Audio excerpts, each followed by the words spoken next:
Well, every month we check in with our relationship guide, Kat Robey. Since March is typically associated with wearing green, we thought we'd talk about the green as it affects relationships. And we're talking about that green-eyed monster of jealousy.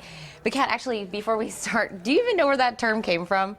It's some like Shakespearean reference. There's like okay. The gall made the person kind of green, like it's very sickly, the belly's upset. So kind of goes back really far. Wow, I always wondered where that came from. That's really interesting. And on this topic of jealousy, there are so many kind of aspects of jealousy that we can experience in a relationship. So maybe kind of run down some of those. Oh my goodness, there's so many. I know.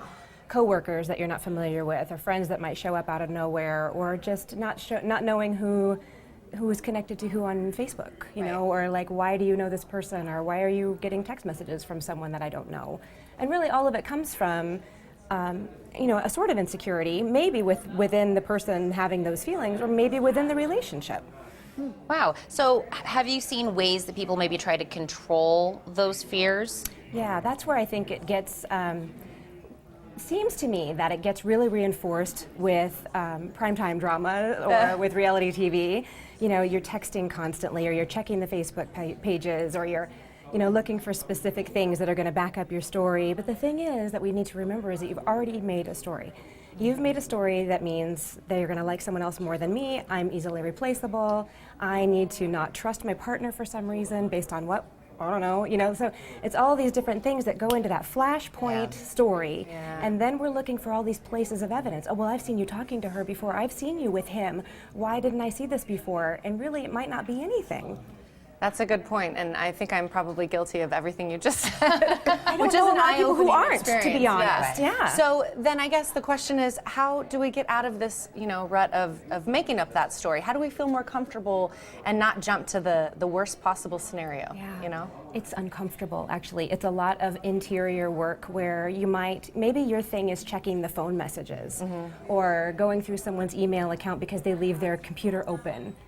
Doing that is feeding that monster. So since we're talking about a green-eyed monster, it's feeding that part of you that wants to have evidence that this is a trustworthy situation, and trust does not come with evidence. That's the problem. So being able to stop yourself before you check it, make sure that you're asking questions out of a curious, neutral place, like, oh, I don't know that person, and how would I know her or him? And, you know, being able to say, why are you there? Why were you talking to her? You know, like, is a very different vibe.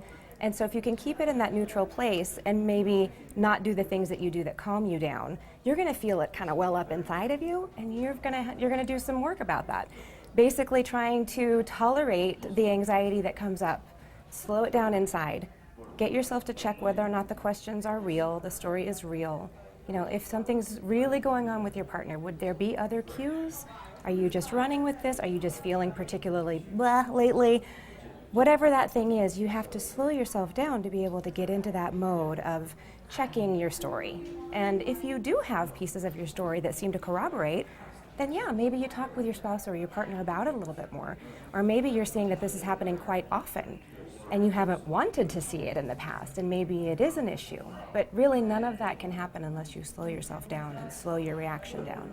Well, this is what I see is that it's a very touchy way on both sides, because if somebody over here sees something or hears something that makes them feel uncomfortable, they don't want to go to the other person and seem like the jealous one with, you know, but they want to find a good communicative way to go to them. But also this person on the other side also has to find a way to make them feel comfortable without, oh, don't be that way, I can't believe you're that way. So I think that the conversation has to actually be to both people. If your spouse or your significant other comes to you and says, you know what, that kind of made me feel a little uncomfortable, maybe the way you guys were conversating, or, you know, whatever it may be at that time, they have to learn to receive it well, right? Absolutely. That's a big piece of just being honest within relationships and having that communication. But being able to say, I love the way you just said it, that made me feel uncomfortable versus you shouldn't be doing that.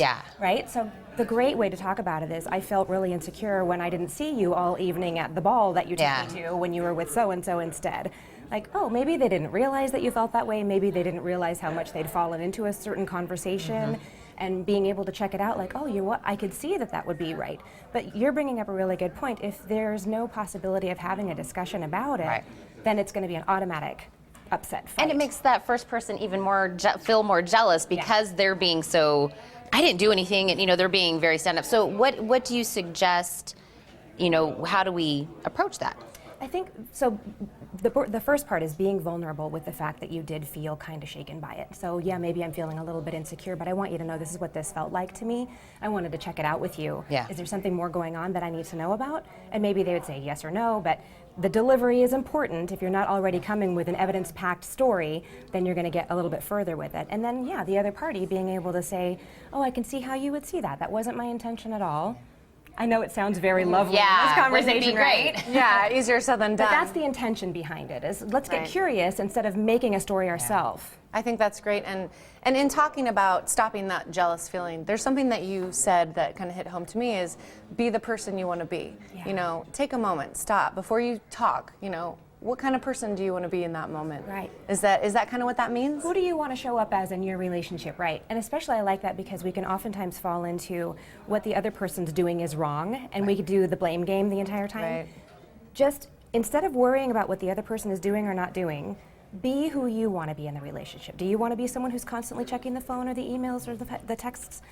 Don't be that. Yeah. But you also might find out that this person, well, you will find out actually, that this person is either trustworthy or not trustworthy. But you controlling it is basically you having a relationship with your version of that person. Right. Yeah. Can't control it. Right. So many good pieces of advice and things to really kind of self-check. Yeah, definitely. So, Kat, always a pleasure to have you on this show. Thank you so much for joining us. Thanks.